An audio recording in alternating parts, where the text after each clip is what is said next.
Assalamualaikum warahmatullahi wabarakatuh.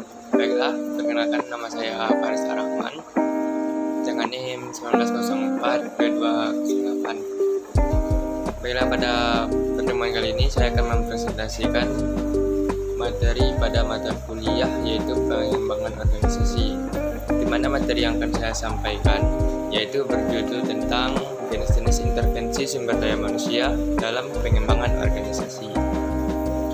Ya, baiklah, tanpa memperpanjang kata-kata, langsung saja kita masuk pada poin awal, yaitu yang pertama itu ada pelatihan KPKan, di mana latihan KPKan merupakan metode awal dari perubahan perilaku melalui interaksi kelompok yang tidak terstruktur, di mana setiap anggota kelompok diajak berkumpul bersama dalam suasana yang bebas dan terbuka, serta di setiap partisipan atau anggota kelompok mendiskusikan diri mereka sendiri dan proses interaksi mereka.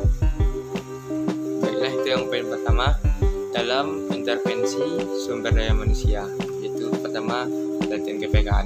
Kemudian masuk pada materi yang kedua, yaitu ada umpan balik melalui survei, di mana umpan balik melalui survei merupakan alat yang dapat dipergunakan untuk menilai perilaku dari anggota sebuah organisasi dan mengidentifikasikan jarak perbedaan antara persepsi dari masing-masing anggota adalah dengan menggunakan survei feedback, di mana setiap anggota dapat berpartisipasi di dalamnya.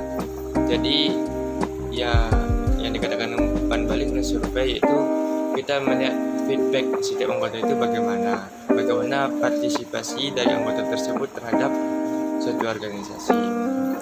Dan yang materi yang ketiga yaitu ada konsultasi proses, di mana konsultasi proses merupakan sebuah pertemuan antara sebuah konsultan dengan klien untuk memahami proses pengembangan organisasi yang dilakukan, di mana seseorang atau karyawan harus mengatasi dan mengidentifikasi hal-hal apa saja yang perlu diperbaiki atau ditingkatkan.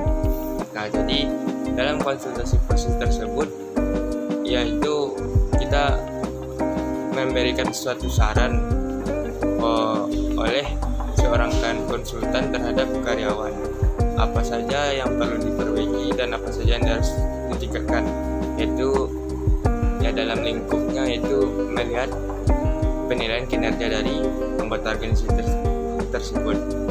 Kemudian yang keempat ada pembinaan tim kerja, di mana pembinaan tim kerja merupakan penggunaan interaksi yang sangat tinggi dalam aktivitas sebuah kelompok untuk meningkatkan kepercayaan dan keterbukaan antara sesama anggota tim. Di sini meningkatkan kemampuan untuk berkoordinasi antara tim itu yaitu sama dengan kita melihat performa dalam sebuah tim kerja tersebut, bagaimana cara pembinaannya, progres kinerjanya, dan bagaimana ketercapaian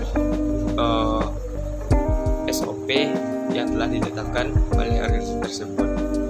Kemudian yang kelima ada pengembangan kerjasama antar kelompok.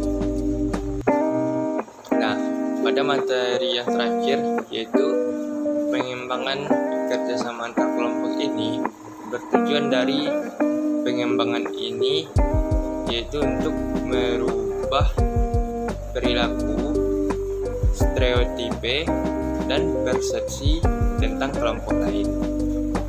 Nah, hal ini tentu saja berfungsi untuk mencegah terjadinya konflik yang disfungsional atau konflik yang tidak produktif yang terjadi di antara kelompok, merupakan salah satu bentuk penekanan yang penting dalam pengembangan organisasi tersebut.